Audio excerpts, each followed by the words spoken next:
Assalomu alaykum do'stlar. Mana o'tgan mavzudagi modulli ifodalar va tenglamalar mavzudagi 39-misolni endi ko'rib chiqamiz. 39-misolda bizga berilgan modulda x kvadrat minus 17 teng 19 ga berilgan. Endi mana daftarimizga ham ko'chirib oldik.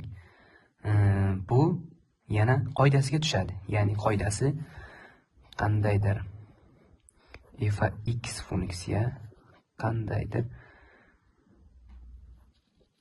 modulda f(x) funksiya berilgan, modulda f(x) funksiya qandaydir a narsa berilgan. Bunda f(x) funksiyamiz bo'ladi plus minus a, ya'ni f(x) teng a ga, f(x)imiz teng minus a ga deb shu qoidaga solib ishlaymiz.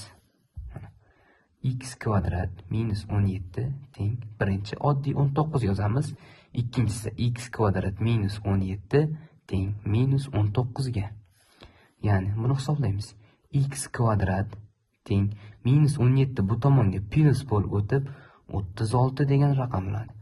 Nimaning kvadrati? 36, ya'ni 6 ning kvadrati, ya'ni plus minus 6. Ikkinchisi x kvadrat teng 17 bu tomonga plus bo'lib o'tadi va minus 2 chiqadi. Hech qachon kvadrat son minus 2 ga teng bo'lmaydi. Bu sonimiz bo'sh to'plam. Javobimiz plus minus 6.